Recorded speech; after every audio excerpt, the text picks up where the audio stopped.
Hi everyone, I'm Cameron Cundiff. I am one of the co-organizers of the New York City Accessibility NYC Meetup.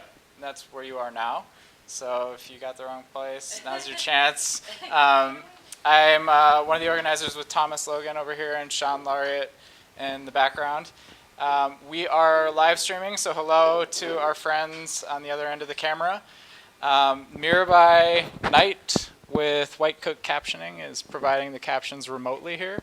So we'll be having these captions available on the screen, and then we'll have a YouTube recording later on for you to review if you so choose.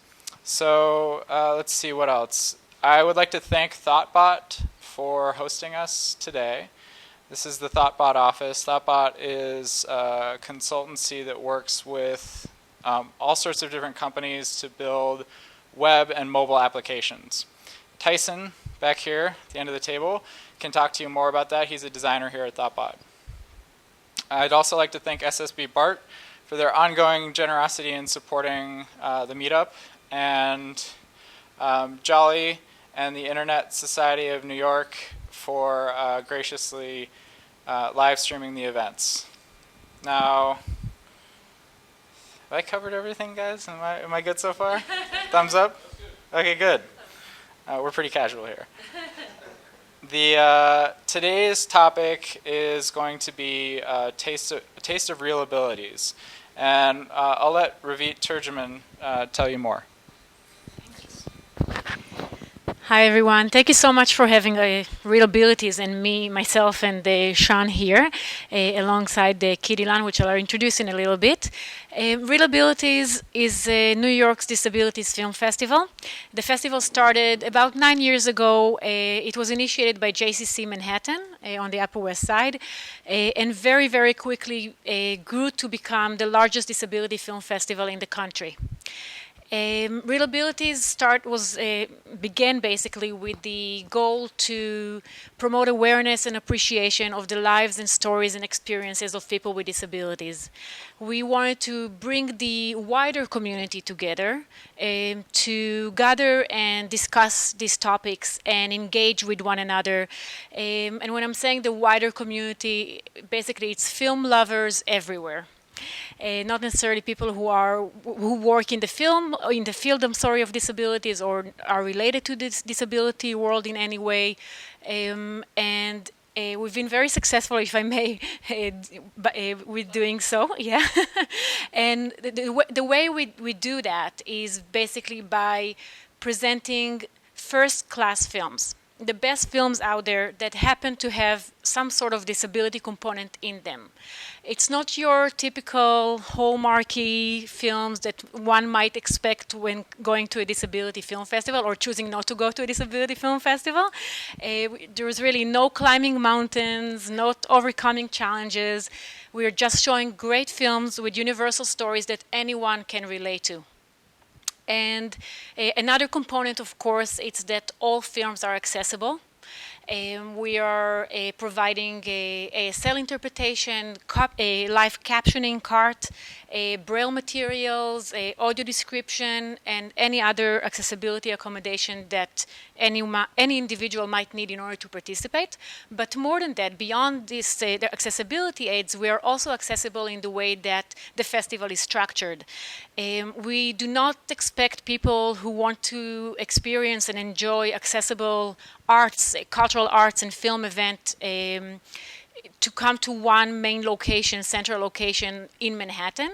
Rather, we bring the festival into communities throughout the region. So the most recent festival here in New York, we started basically with 12 venues 9 years ago. The most recent edition, we had 30 venues that are located, and actually the one before was 42 venues, so we consolidated a little bit. But we've been to 30 venues in this recent edition that ended in March 8th. Throughout the 5 boroughs, Westchester, Rockland counties, Long Island, two counties there, and we've just created communities throughout this area to come and celebrate and enjoy and engage and interact with these topics, with the protagonists, with the filmmakers.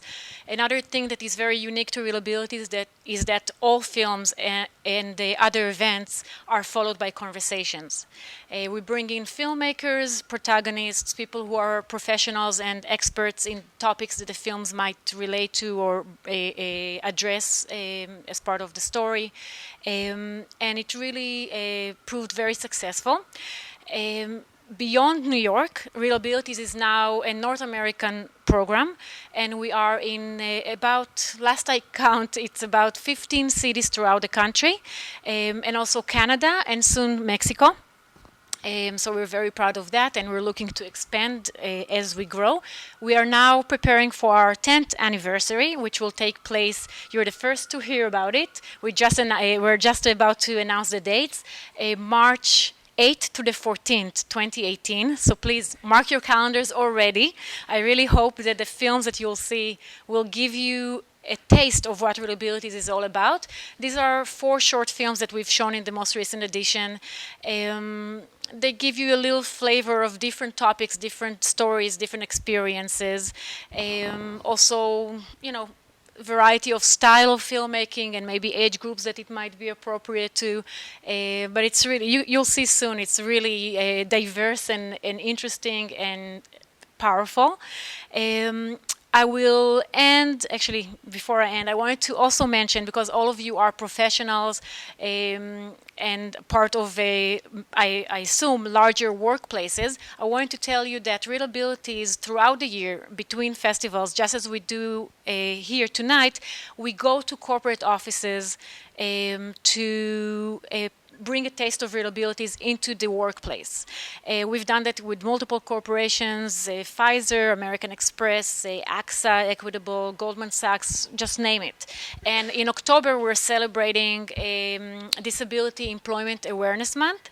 So this is always a great opportunity to use that as a platform to celebrate diversity and inclusion. So if any of you would be interested to learn more about how to bring ReelAbilities to your offices in October or otherwise any other time of the year, we'll be very happy to do so, and just generally engage you and have you part of ReelAbilities throughout the year and for the next festival. I'll say that the best way to contact me is through Xian. No, I'm kidding. Is via email. It's ReelAbilities, REEL abilities @jccnyc.org. Let's see. Exactly. And now, after I introduce what ReelAbilities is all about, tonight, as I said, you're going to watch 4 short films. Unfortunately, I'm unable to stay here for the whole evening, but I leave you with the very capable and beautiful hands of Xian. Xian is a member of the ReelAbilities Advisory Committee and also the Film Selection Committee. So if you don't like the films, she's the person to speak with.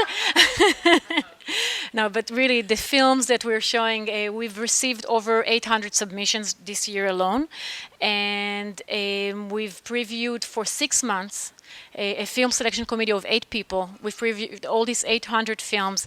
It hasn't been a very easy mission or task. For the most part, we didn't agree on anything, but we did agree on these final, from 800 submissions, we agreed on 34 films that received amazing reaction from our audiences this year. So I really hope you'll enjoy it. Xian will also say a few words and have facilitate a conversation in between each film.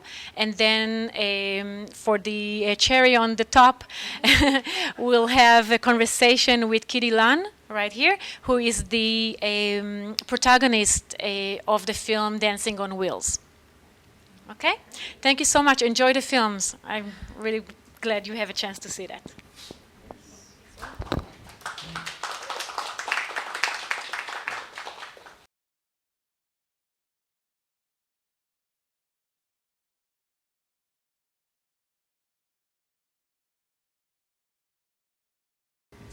I'll actually let Xian introduce herself and take it away from there. And if you want to just field any questions or thoughts. Sure.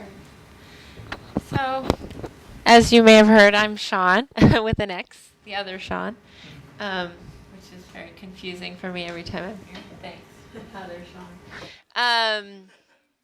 But yeah, no. So, as you heard, I'm on the Film Selection Committee. I'm not a filmmaker. I am a bit of a cinephile, at least for things that I like, mostly older films. But I think for me as an advocate, I run workshops on beauty and self-esteem, more of the inner shines out or self-esteem kind of work, and that has led me to a lot of different things. The reason that I'm here is because, well, Sean invited us last February, I believe, when I was representing a group called Diversibility, and it just so happened that I didn't realize when I was coming here that Cameron and I were going to meet again. We met at the Connectability Challenge through AT&T, where he was actually one of the hackathon winners 2 Aprils ago. I can't believe that it's that long already. I say this, but when you keep moving away from the mic and then towards it, Oh, okay. it keeps Okay. sort of changing. So I We'll, here, then it'll we'll be trade later, Kitty. Trouble. See? Okay. Okay. So anyway, this is so for me to actually have this opportunity to be here again is great. But also, ReelAbilities was one of the first places that I ever spoke. And it was following a film called Miss Wheelchair America. Have you seen it? Oh, it's fabulous. Quite like Jed's Day, it had an amazing, awe-striking sort of opening scene, I think, in terms of expectations. The first scene of that film is one of the Miss Wheelchair America contestants actually jumps out of an airplane. And the thing I love about Jed's Day is right away we're confronted with something that we don't normally see, right? Sex and disability. Doesn't mean it's not happening, guys. Obviously, I don't have to tell you guys this. But yeah, so I'm curious, are there any thoughts about the film? When I first saw it, okay, I don't know if Ravit would be so happy for me to say this, but when I first saw it, I was like, it's kind of slow. It's kind of mundane. But then I realized that is the point, right? It's the point that this is just an ordinary day in an ordinary man's life who happens to have these certain expectations on him because of his physical limitations. So, any thoughts, questions, Is comments? this microphone live? Go. it is once I turn it up. Okay. Yes, yes. I'm sorry if I have my back to everyone, but I don't want the same problem. I'm moving Yes. away from the mic. Learn from me. So, it happens all the time to people with disabilities. We are perceived as being asexual. So it did not surprise me that the non-disabled man would assume that the woman he saw was his sister or some other caretaker that couldn't possibly be his wife. I can relate to that. Has something like that happened to you in the past? You don't have to answer that. Well, yeah, as a matter of fact, it has. In fact, when my husband and I went to get our marriage license at City Hall, we were in line with everybody else waiting to get their marriage license, and when it was our turn, the woman behind the desk said to me, I hope you appreciate the fact that he's marrying you anyway. Oh. Yes.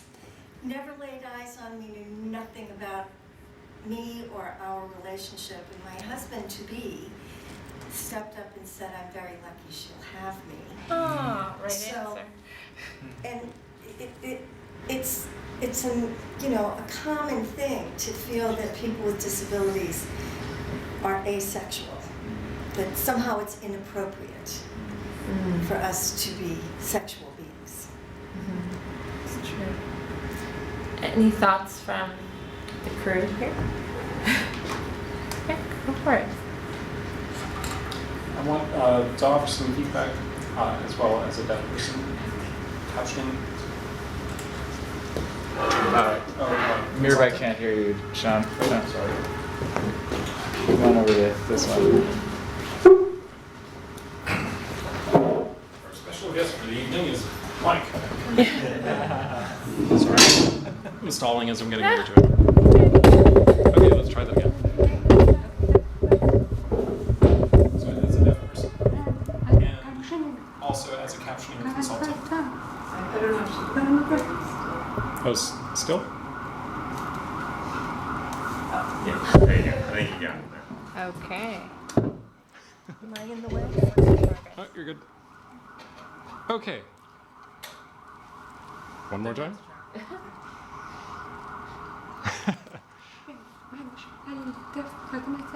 So I am a deaf person myself and also a captioning consultant.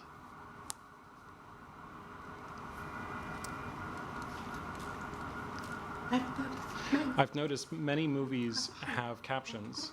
That's great. It's great to have captions, but not to have good contrast. It's hard to read some of the captions. So like the white on like very dark gray background or black background. Better like on black bars, so that way the words can show up, improving the contrast. So that's like regardless of the background.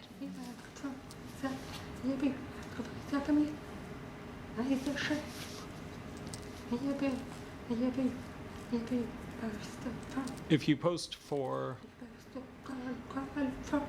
on call for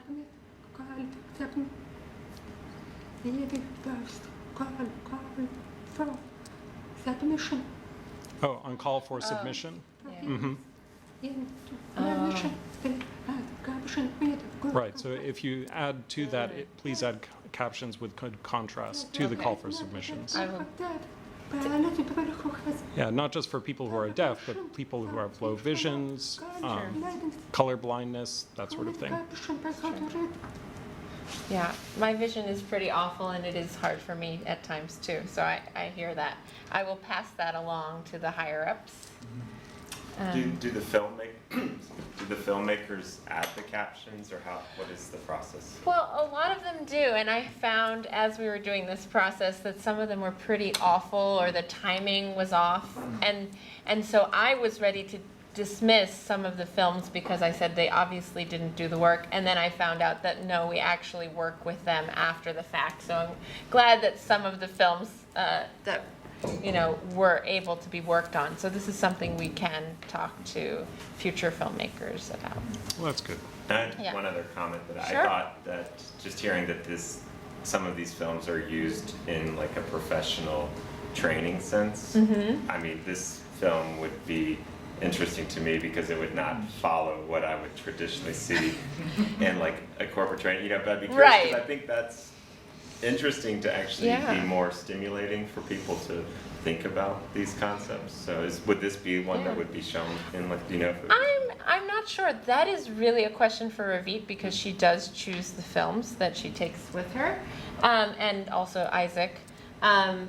But I do think that for me personally, I don't think there's anything wrong in showing a more complete picture. I think diversity makes us more complete in the first place, but also understanding every aspect of the life of somebody with a disability is important. So I think you see him sort of go off to work, although we don't see what he does at work. So I think it's all relevant personally, but maybe I don't know, it might be up to the companies as well to see how they may, it's interesting, some of the films that we chose were not chosen by the venues, and so we ended up having to drop a few because they weren't interested in the films as much as we were. So there might be a situation like that in a corporate setting where maybe they don't find it as relevant. But I also trust Ravit and Isaac's judgment. I'm sure they've chosen well in the past, and they will continue to do so. Hope that answers your Yeah, question. Thank you. Yeah. Do we have other questions before we Go to the next. move on? Okay. Used to have been fires on. Wait.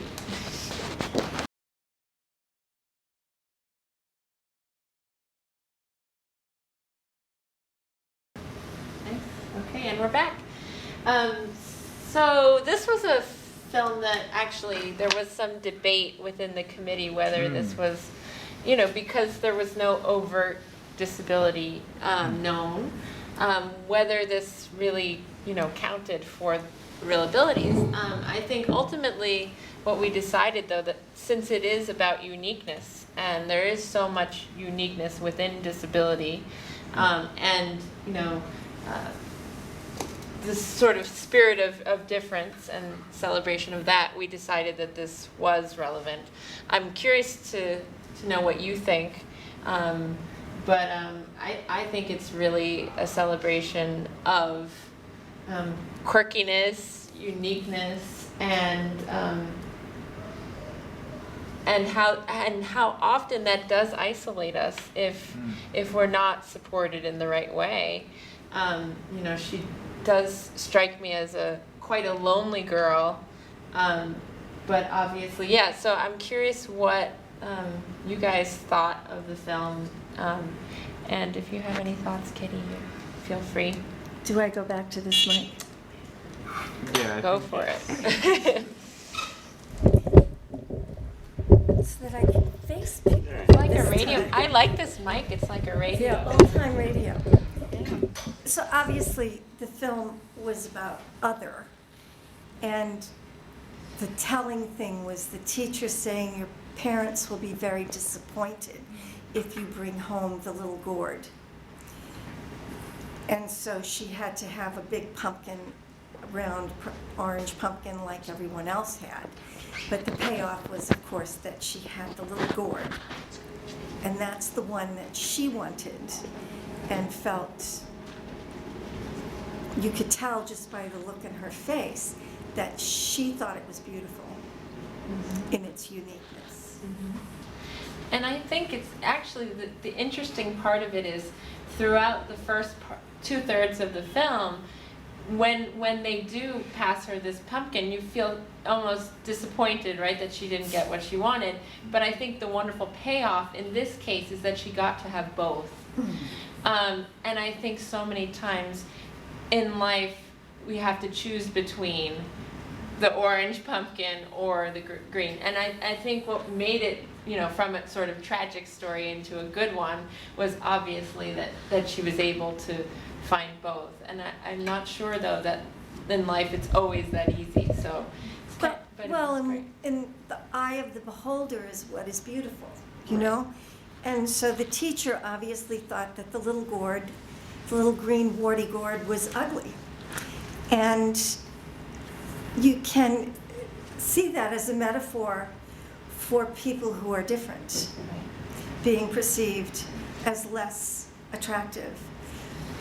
Early on, shortly after I became disabled, before cell phones, before I had one anyway, I was waiting on a corner to use a payphone. And this guy was using the phone, and when he hung up, I rolled up to the phone, and this is exactly what he said to me. I hope that this is temporary because you're much too pretty to be disabled, to be crippled. Which meant that if I was unattractive, that would be okay. It would be okay. So those little subtle things that we don't even think about can be very painful for some people. Well, I don't know that necessarily the teacher was saying the gourd was ugly, but I do think it is this idea of sort of fitting in and conformity. But I mean, I agree that, you know, I think part of why disability and diversity and inclusion has become so much more important is that people realize that there are varieties within a certain category that we may not have I think the internet and being more connected to all kinds of people from all over the world has made us more aware of the other ways and of looking at the world. And so I don't know that in this case it was presumed ugly, but just the fact that it was not eligible or not satisfactory. That is, I think, one of the problems that I think as a society it does seem like we're making progress to sort of at least address that issue and to relook at what is considered acceptable, what is considered. And I thought it was so interesting as well that it was really about other people's perception. They didn't say, oh, that's not good enough for you. It was, your parents will not like it. Your parents will be very disappointed if you show up with that. Right, and so I think what what you had just mentioned, it is a great point that there's these ideas of what disability should look like, or maybe that disability even shouldn't be a part of the equation if you are, but it's okay in certain cases. It's a complex. People used to think my husband had to be gay because he was married to a woman with a disability. Because, in quotes, normal guy, why would a normal guy marry a woman like me? And those kinds of things were said to our faces. Unbelievable. Just, I know everybody thinks you can't even imagine. I mean, I have perfect strangers come up to me, I'm waiting for a bus, and ask me, how do you go to the bathroom? Or, can you have sex? As if that's an appropriate question to ask any stranger, But the fact that they perceive me as less than makes it okay to ask me a very intimate question like that. Amazing. Amazing. Yeah. Well, one of the strange moments for me, my second boyfriend, we were having a lot of problems at the end of our relationship, and so it was about the last 6 months, and he turned to me one day and he said, would you still be with me if you could run away? And I said, what? I said, I could run away right now if I wanted to. But I thought that was really interesting. I was never really concerned with how people saw us. And in fact, most people told me I could do better. So I had the kind of opposite experience. When his best friends are telling you that you can do better, it's probably not a great sign that it's going to What last. does that say about if they were his best friends? I mean, Exactly. So it tells you that I had really good taste at one time. No, but I found that really fascinating, as if maybe there was some insecurity on his part that, if I did not have a disability, that maybe I would have chosen somebody else. But I'd never expected that. And I still don't know what it means exactly. But I think, there are some interesting dating and long-term relationships bring up a lot of I think insecurities and interesting issues, especially when it comes to disability. I'm curious, Kitty, for you, when you were dating, as you met your husband and before, did you go into it with any insecurities on your part, or? well, I don't get the sense from you that you have our any situation insecurities. was a little different because we had been to dinner once and to lunch once, and I was on the way to meet him for dinner when I fell down the stairs and broke my back. So our whole courtship took place in the hospital, and we were married 6 months after I got out of the hospital. And we were married for 30 years, and he passed away in October. But at that time, no one would talk to us about sex or, what what we could expect or whatever. So we had to kind of figure it out ourselves because the urologist just wouldn't discuss it.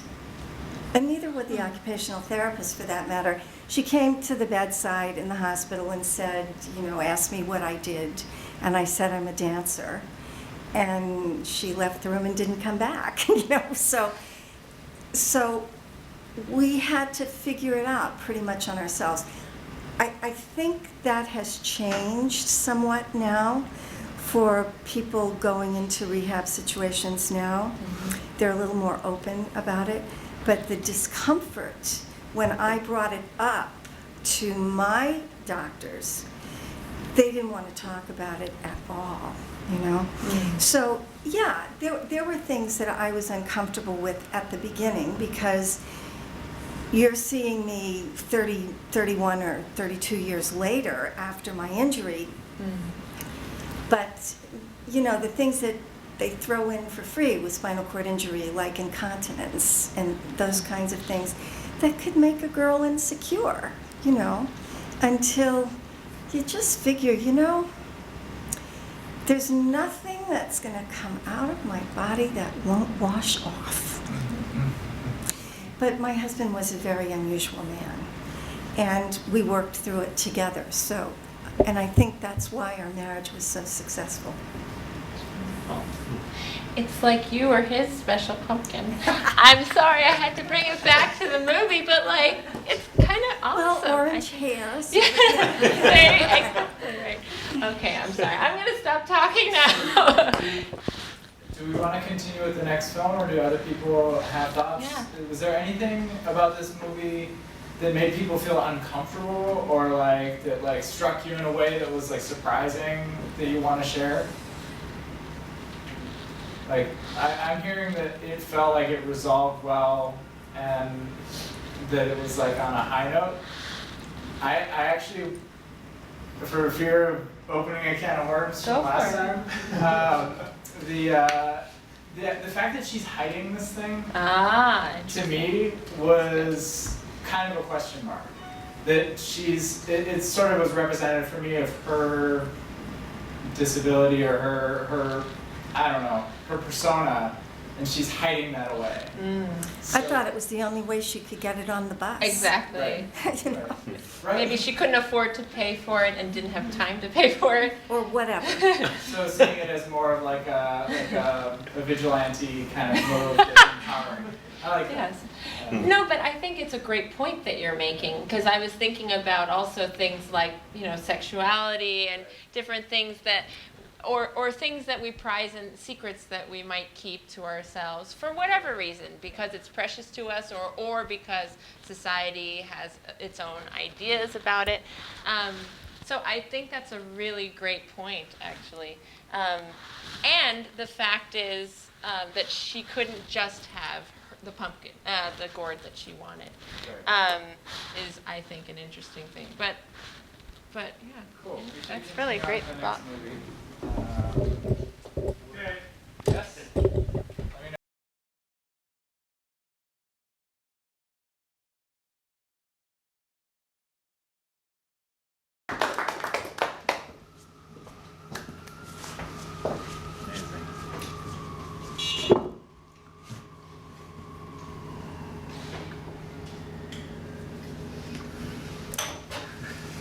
Feels amazing. It's really good to see these films. And that was especially special having the star here with us today. So thank you for that.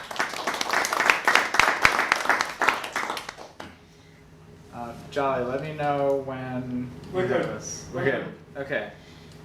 And I mean, when I knew that we were going to do this, we had the option to do full-length films, but for me personally, I found myself living with a lot of the short films that we had, and especially Andy and Kitty kept coming back to me, even though until today haven't officially met Kitty and have yet to meet Andy Barrie. And I think that's what great films do is and also great protagonists allow themselves to be vulnerable enough that we feel we really know them.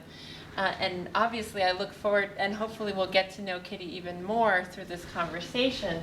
But I just, there were so many, especially in your film, there's so many lines that I went away with. And I remember the first time seeing this film, I was writing your quotes down, especially around the body and accessibility, you know. And I think for this particular group too, I'm curious, you know, as far as accessibility, or were there things that resonated with this group in particular about Kitty's film? And we'll get back to Andy in a little bit. But Questions, Well, answers? I definitely am more of a fan of documentary, and so seeing documentary and art fused in this, I think, was really powerful. I guess I'm curious just to learn more about the studio. I mean, in addition to the film, but knowing that you have this studio in New York, is this something that is currently running now? Or do you have a set of students? I do have a set of students. We lost that space. That a lot of the dance part was done at the High School for Performing Arts. And I had a space grant there for 15 years. And then they got a new principal. There were 4 professional companies that would rehearse in the dance studios from 6 to 8:30 in the evening. And the new principal decided the building has to be closed at 6 o'clock. And so we lost that space. So currently, I'm working out of Hunter College, has dance studios there. So, and I teach little kids too. I'm currently teaching at PS3 in Brooklyn. And I teach pre-K to 5th grade. And many of my students are on the autism spectrum. The kids that I teach are the ones that the charter schools didn't want. I wind up teaching, my students are the ones no one else wants to teach. The woman, I performed with Krishna, the blind woman that was working she's totally blind. And she lost her sight about 17 years ago to narrow angle glaucoma. And what was really interesting, when Krishna asked me if she could study with me, I thought, oh my goodness, I'm going to have to get a really proficient stand-up dancer. And I thought, you know, she can't see her either. So we worked it out, and I would either get on the floor and put her body in a position, or get on the floor and make her feet do certain things. But she's a remarkable dancer. And I'm teaching a master class at NYU on Friday, and I'm going to bring Krishna, and we're going to do a little bit of dancing. But I'm going to be teaching students in the master's program who are going to be dance educators. They're the ones who are going out into the public schools. And what's really interesting about that, for the rest of their courses, they get 3 years of coursework. For their disability studies, they get 2 hours. We're trying to work on that, you know? But that's the thing. The non-disabled dance world, many people in the non-disabled dance world still don't feel what I do is really dancing, you know? So too bad for them. I've been dancing a very, very long time. I'm going to be 67 years old in my next birthday. And that's old for a dancer who's still performing. That's old. But in teaching, I feel like I have the opportunity to pass on. I had wonderful teachers. I was very blessed. I had some of the greatest dance artists of the 20th century teaching me. And it's my turn to give back, because where are they going to come from? I mean, I'm not going to be able to do this forever. So where will they come from? Mainstream dance programs really don't in the United States, at least, don't want to bring artists with disabilities into their programs. In Europe, they're doing a little better with that. But look, I'm one person. I get up almost every day and do what I love to do. And my husband, Andrew, made the chairs that I dance in and that the students are dancing in. So the chair that Jessica got, when I asked her, you like that chair, you feel comfortable? That's the last chair Andrew made before he died. So it's, I've been in the chair for a long time. I hardly remember not being in the chair. And I started dancing when I was 8. So being a dancer is who I am. And when I had my accident, I felt like my identity had been stripped away from me. It's one thing if you decide after a certain age that you want to stop and you're going to move into something else. But I felt like it was ripped away from me, and I didn't know who I was at that time. But I had been to dinner once and to lunch once with Andrew, and then I was going to meet him for dinner. And I fell, and that was before everybody had cell phones. We had really live people answering services with live people who took a message. And I gave someone his answering service number because I didn't want him to think I was standing him up. I liked him and I wanted to see him again, you know? So he showed up in the hospital and I was in for almost 3 years. And we were married 6 months after I got out. I couldn't do half of the things that I do if Andrew hadn't done everything that he did. He made it all seem so easy. And it wasn't. I have 2 really interesting stories, dance stories to tell you. In 2000, I did a benefit performance for the Christopher Reeve Foundation. I was on the Council of Actors' Equity when Chris was on the Council of Actors' Equity before he had his accident. I had already had my accident, but he was Superman. He was this big, tall, really good-looking guy. And then he fell, and he had a devastating accident, and he was paralyzed from the neck down.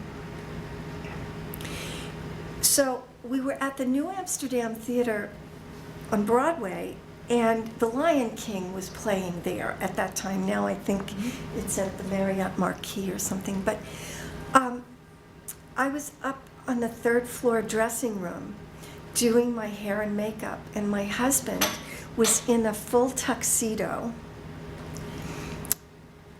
sitting on the floor. He had my dance chair in 100 pieces, cleaning and shining and polishing, like Tinker Toys. He's in his tuxedo, sitting on the floor with all of these wheelchair parts between his legs. And then as I got ready, the chair kind of put itself back together, and Andrew helped me transfer into the chair, put the sweater around my shoulders, and took me down to the wings and pushed me out. That's love. Because that's who he was. Later, in 2014, I had to have a mastectomy. And should I continue? Yes, please. I had to have a mastectomy. Now, Andrew was not a man of many, many words, but he saw a problem. He couldn't do anything about the fact that I needed a mastectomy. But he went out and got a big plastic storage box and measured my neck and my armholes and across my hips and made me a chest protector so that when I came home from the hospital, the cats wouldn't jump on me. I mean, that's the kind of guy he was. And so at the beginning, when no one would let me take class, we would rent space, studio space, and he would lay on his belly and watch the footprint of the wheels. And I'd say, it's doing this, but it needs to do that, and bring the chair home and he would tweak it. And I think Andrew Macmillan was probably the only person in the world making chairs specifically for dancing. So these dancers have Andrew's chairs, and I'm trying to pass a legacy on to them. My teacher, and I'm from New Orleans, Louisiana, she was the first American who became a ballerina with Paris Opera Ballet. And when I was leaving to go to Washington, D.C., to the Washington Ballet, she said to me, Pavlova had passed it to her, and she was passing it to me. And I am trying to pass it to them so that we can keep dancing and we don't have to keep reinventing the wheel, as it were, you know? So that's my story, and I'm sticking to it. So I have a question, because I think that you're such a glorious example, and I did not realize when we chose these last two films, when viewing them in this order, that your story would be such a contrast to Andy Barrie's, where obviously he's more newly disabled, and therefore it seemed to me he was struggling quite a bit with, you know, what he could or could not do. And, you know, it's quite a contrast to your discussion of the body as an instrument. I'm curious, you know, from your perspective, and also it might not have been right away, I'm curious, after you had this accident, how long was it before you started dancing again? Well, I was in the hospital for almost 3 years, and then I had 5 years of physical therapy. So it was a while. It was a while. Now, you're seeing me many years later. This film is seeing me many years later. I tried to commit suicide. You know? It wasn't easy. The journey from there to here, I had my moments. Andrew said to me, being a non-dancer, he would say he was physically challenged in a room full of dancers because he had 2 left feet. But, as I said before, my identity as a dancer started when I was 8 years old. And it's really all I thought I knew how to do. And if I couldn't do that, who was I? What was I? What was going to become of me? Because life in general doesn't come with a book of instructions, but disability doesn't come with a book of instructions either. So we had to work it out, and it took a long time. I mean, you're seeing me after I kind of got it all together, you know? But it was a journey, and it was hard. But my physical therapist had been a dancer prior to becoming a PT. And we made an agreement that after a certain amount of time, I would go back to a mainstream dance class. I didn't know that was a very radical thing to do at that time. Dancers go to dance class. And so I went to Steps on Broadway and put my money on the table, and I had the ADA behind me. They had to let me in. And immediately, I was put on probation. Well, if anyone complains, you'll have to leave. Those kinds of things. So, What year was that, may I ask? 1991. So, you have to grow a really thick skin, you know? My desire to dance was greater than my desire to not be offended, you know? Right. So, I mean, shortly after I got out of the hospital for the last time, Andrew and I were going to go to just a local neighborhood restaurant because I was absent the day they taught cooking at school. So we went to this place, just a neighborhood place, a casual neighborhood place, and we were waiting in the line, but people coming in after us were being seated, and we were not being seated. And finally, I asked, and the hostess said to me, I'm waiting for the table in the back by the kitchen to open up, because people don't really like to see this when they're eating. Like I would make someone lose their appetite. And the thing that's so astounding about that is she felt very comfortable saying that to my face, you know? I became an activist the next day. So it's those kinds of things, your otherness. People still say to me, oh, you're the one who used to be the dancer. No, I'm the dancer. You know? So you have to have a sense of humor about it, because you have to pick and choose your battles, otherwise you'll be burned out in 10 minutes. But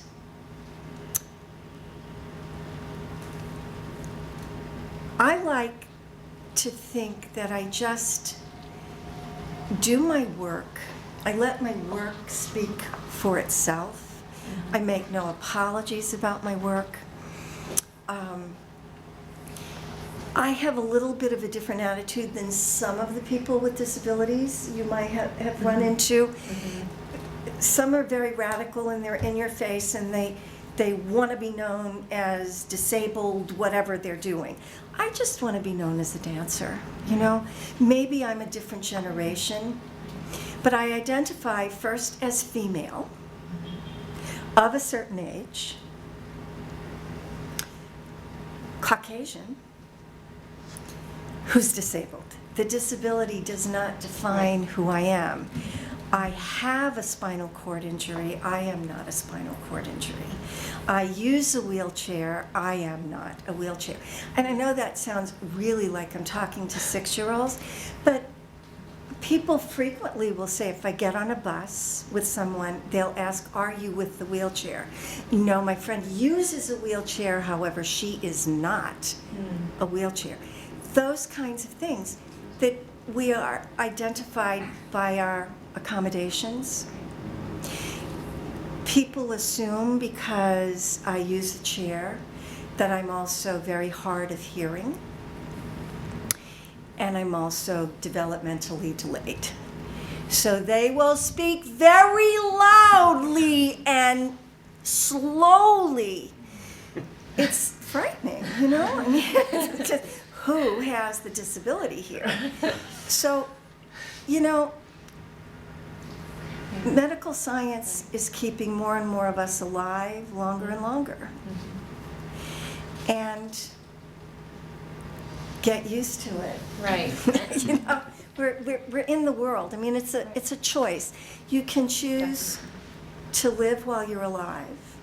And I know many bitter disabled people who are waiting. They're alive, but they're waiting to die.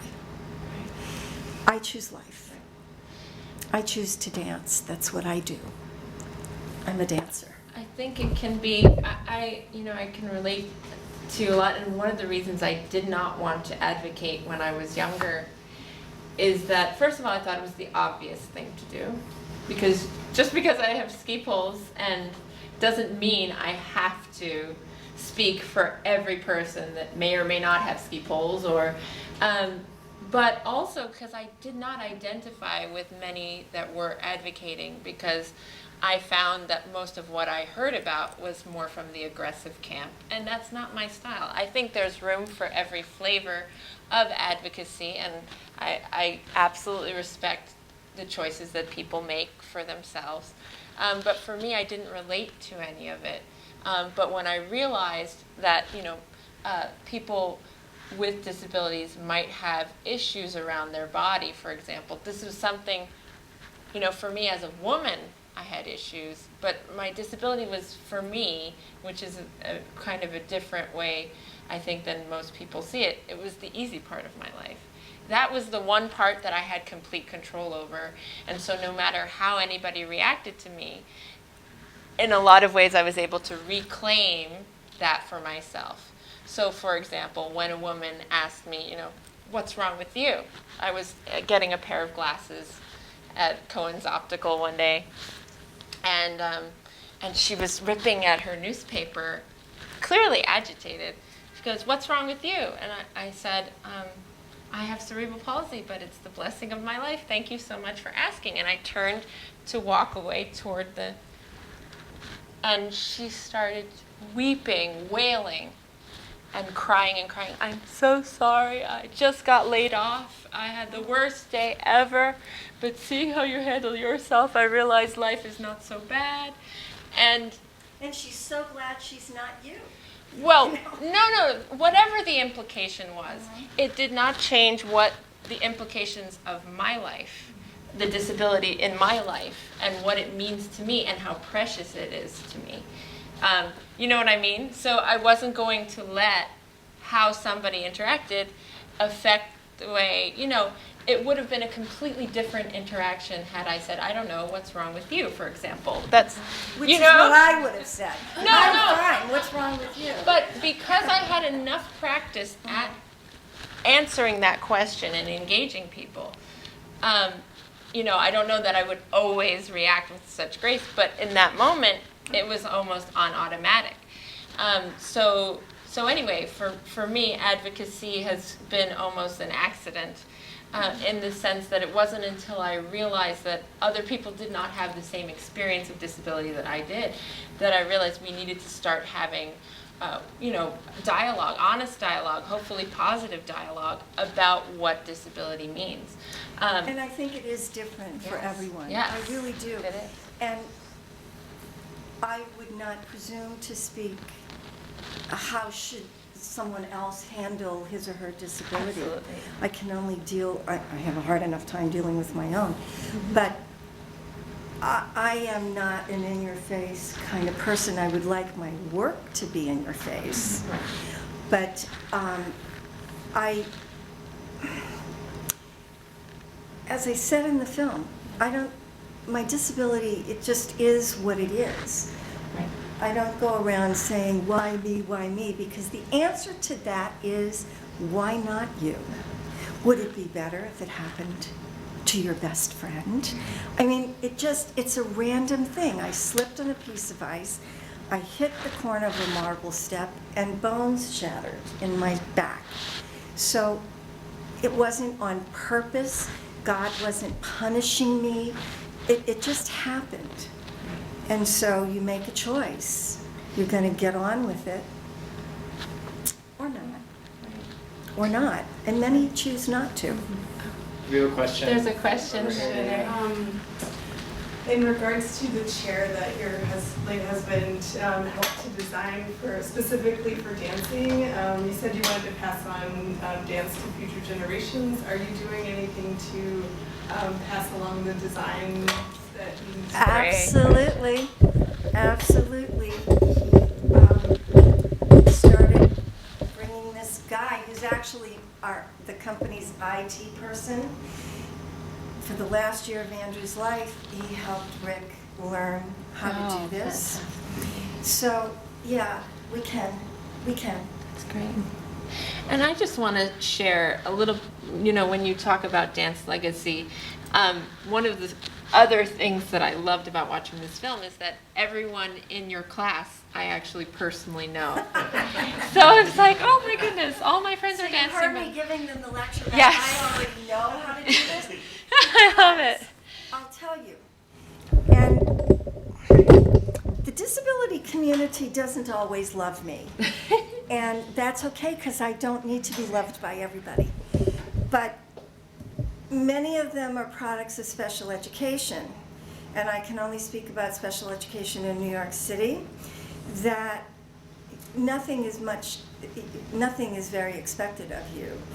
Most of the time, they don't expect you to go on to higher education or join the world of work. So they're never taught discipline. They're not taught that, of course you can't do it perfectly like I do. I've been at this for 50 years, you know. They want instant gratification, and if they can't get it immediately, they want to quit. So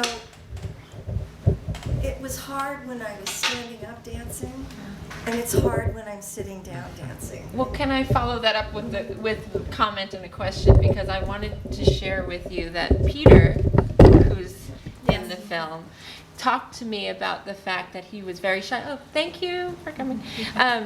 He talked to me about the fact that he was very shy before he started dancing about 2 years ago. And so I had only met him when he was already a dancer. He's working with Heidi Latsky now. He's a student. He's not a dancer yet. Oh, okay, He's fair a enough. student. But the fact that he's dancing publicly is more what I mean to say. You know, the fact that he's out there was a very big deal for him. And I know that it's changed him, you know, internally as well as obviously physically to do the work. So it's been great for me to see that legacy. I mean, obviously it started here with you and other people. Peter's a hard case. I'm gonna Yeah. just remind you that we're live streaming. So. Okay. Yes. And Yeah. what I'm going to say And- is nothing that I haven't said to you. Okay. Right. Peter lacks discipline. No, okay. I think Yeah. I think if we can keep this more general and Okay. universal, I think that would be fair But to. that's what I'm talking about. That you don't become a dancer by having someone put you on stage when you know nothing about it.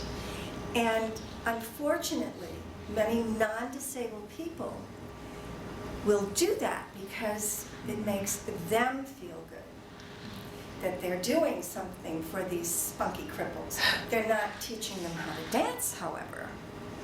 So I'm curious what your definition of dance is then, because it sounds to me like you're a purist for whatever idea of dance you've carved well, I out. think there's a difference between community outreach or student performances or student recitals where anyone who's in the class and a professional performance. And this is the only art form that I have ever known that doesn't make that distinction with dance and disability. Do you know how much bad wheelchair dancing I have to climb over almost every day? Because the non-disabled people who are producing it really feel that the audience won't know the difference. The dumbing down thing. So yes, I'm very passionate about it, and that's why I teach them. Right. And I mean, it sounds to me like you have a certain standard that you hold yourself and your students to. I would also say, though, as someone that runs these workshops on self-esteem, I tell the kids that I teach, I don't care if you sing badly at the top of your lungs or you know what I mean, if you dance horribly, I don't care as long as you're expressing yourself, and if that's something you want to do. As long as you're not calling it a professional performance. Well, this is a whole nother panel. Awesome. Yeah. But yes. But that's, I mean, but you see my point. I don't care whether they sing well or they dance well. But that's a different thing. You don't decide I'm a professional dancer on Tuesday. That's true. Because I started on Monday and somebody put me on stage. Right. And I think, this is just my opinion, I think it's the worst form of discrimination there is. Because the non-disabled dancers who dance with some of these companies they're required to have a certain amount of skill in a variety of dance forms. But the dancer with the disability can come in on Monday and be on stage on Tuesday.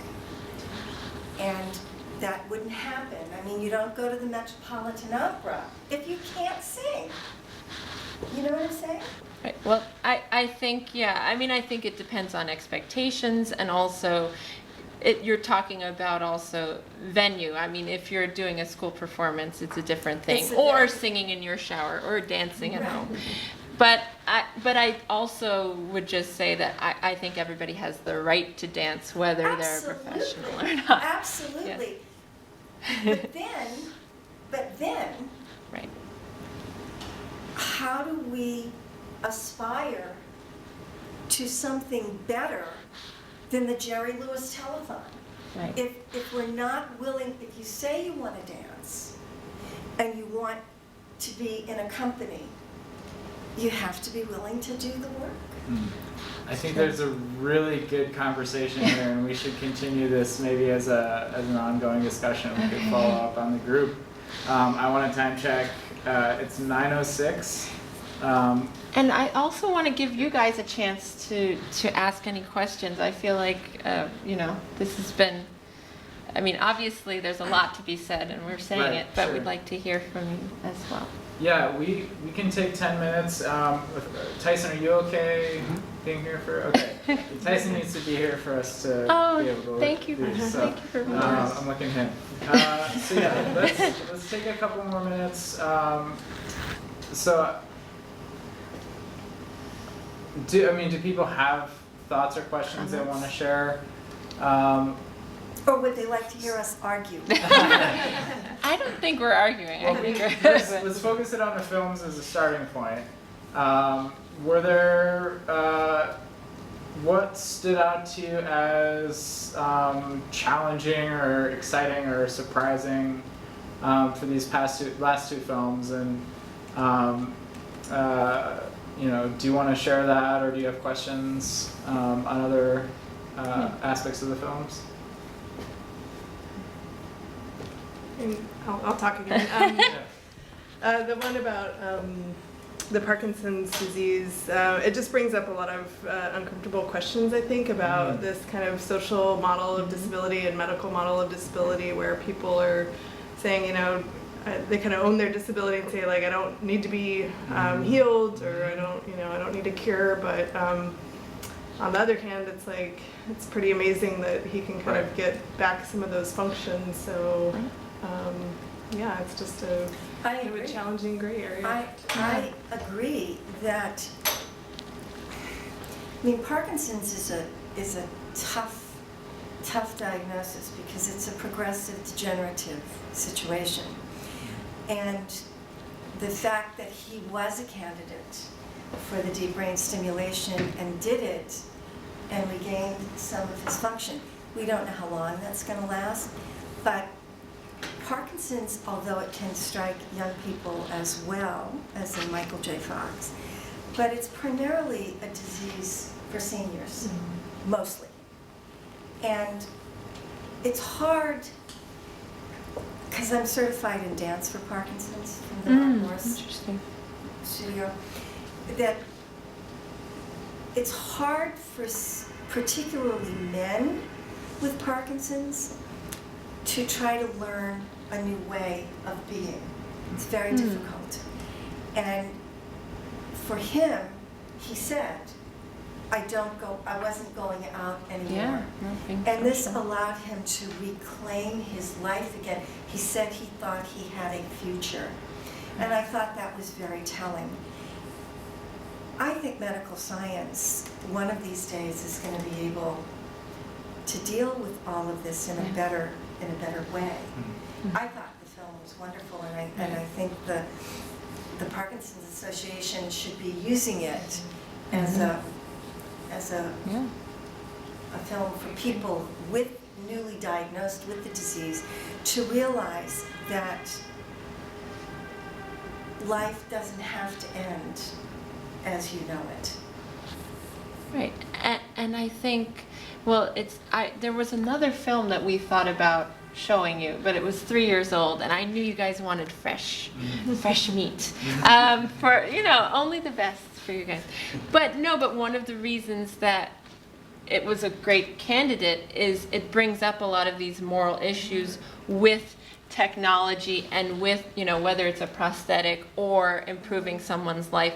Where's the line where it's now becoming either impeding one's life or a source of liberation? And I mean, I would love to hear, you know, I don't know how many of you are technologists in the room, but I assume that you're probably more tech savvy than I am. If there, I mean, where you stand on that sort of moral ground, it's complicated, but I'm curious if there are any comments or thoughts about that. So the question is, between treating or fixing disability versus, well, I guess I'm just going to answer the question. Yeah, okay. I have opinions, and Okay, it's clear great. the way I'm framing it. I think our job in general, not just people who don't identify as having a disability, but just in general, Right. is to change the way we configure the world that removes the disability, or the removes the obstacle? obstacles. Yes, that like Or the stigma. and the stigma that like he was horrified that he had dementia or Parkinson. Sorry, that he was horrified because to him it meant that he couldn't engage in the world in ways that he was used to. What if the world that he could engage with the world, because we've created affordances for that are not just limited to people with Parkinson's, just in general. I think that's a utopian analogy, Yeah. but Parkinson's is a disease. Paraplegia is not a disease. Paraplegia is a condition. My spinal cord was interrupted. I don't have a disease. Parkinson's will kill him. Paraplegia will not kill me. You know? Yeah. So I'm likening it onto, it's not a cancer, but if he had a Right. brain tumor Right. that was operable or Sure. treatable. I have a friend right now going through intense chemotherapy for a really nasty brain tumor. Medical science would throw everything it could at Right. that. Sure. Right. And the individual would want that. Right. Right. But if you look at cochlear implants for the hearing impaired, Right. and particularly for young deaf children, the deaf community, some in the deaf community are very against cochlear implants because deafness is part of their culture. I think it's up to the individual. Right. Yeah, Yeah. sure. And I would say in this case specifically, he was afraid of the disability. He wasn't afraid of He was afraid of the losing his dying. independence.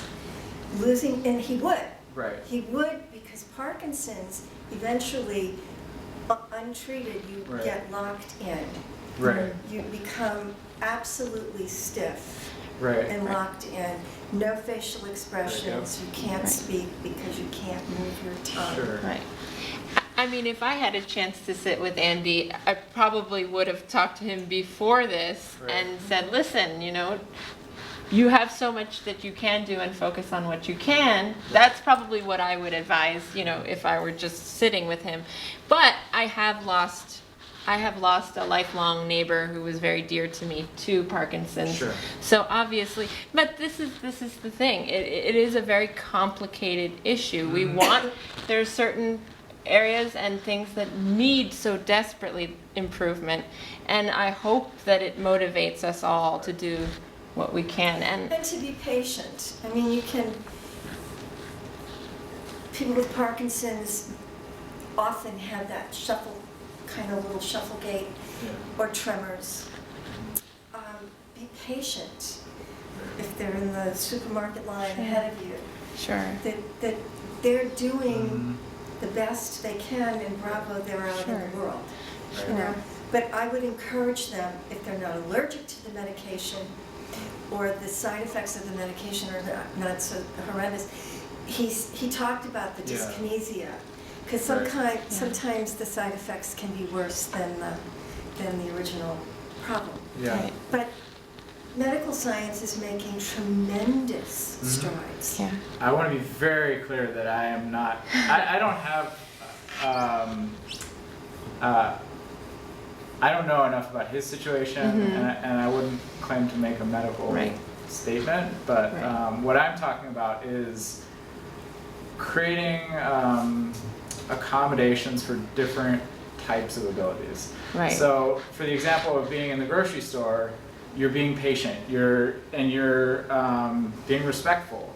In the same way with technology, we can be patient with people by creating tools and technologies that are accommodating. Absolutely. And we can, the thing about that, particularly for some people who have ALS, Lou Gehrig's disease, who lose their ability to speak right away and have to use a board or a speller. But now they're coming up with computers that they can focus their eyes. Right. It's almost like a visual drag and dictate kind of a thing. Right. So anything that is helpful, Right. that's better than a board with the alphabet and having to point, Right. will be helpful. Now, we can't always make the person embrace the technology. Right. Right. Well, I think what's so great about the work that everyone's doing in this room and why this is so important to talk about here is that I don't think anyone here, from knowing you, wants to change somebody, but it's just about augmenting their reality to fit their own needs. Right. And finding technology that enhances lives, right? And makes, for example, with connectability, I know that Cameron created something that allowed for people with blindness to be able to interpret photos. That's a huge part of our technological experience, is seeing what is there. So that's something that helps somebody to engage more fully in their lives. So I just want to applaud you all for the work you're doing and the way that you're making a difference. And to go a step further with that, making sure that the people who could really benefit from it have access to it, because these new technologies are not things that insurance is going to pay for, about 10, maybe 15 years ago, Johnson & Johnson came out with a wheelchair called the iBot that would climb stairs. It was $50,000. It was a magnificent thing. I mean, somebody living in a walk-up who all of a sudden became a quad would be able to go up and down the stairs. It's a huge thing. But insurance wasn't going to pay for it. So the people who really needed it were never going to have access to it. And they stopped making them because there was no market. Nobody very could pay small, $50,000 small out of their own market for that. pocket. But if there was some way to include philanthropy into this mixture, that people who really need this technology could have a shot at it, it would be phenomenal. Right. Well, I think we have overstayed our welcome maybe a little This has bit been amazing. time-wise. I want to thank both of you. I want to thank ReelAbilities. This has been awesome to have you both here, and all of you. Yeah. Thank you for coming. Especially. And I want to say thanks again to Thoughtbot. Thank you, Tyson, And to Jolly. and to Jolly. Yeah. Julie. Yay, Jolly. White coat captioning nearby over here. Let's give her. All right. Speechless. And SSB Bart, again, a sponsor of ours, who's been very gracious over time. We have this meetup the first Tuesday of every month.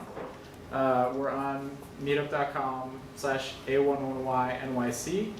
The video will be on YouTube and we'll post it to this event. Sign up here if you're not already. I'm assuming you all have seen this, that you're here because of this, but for people on the live stream. And I think that's it. Thank you, everybody.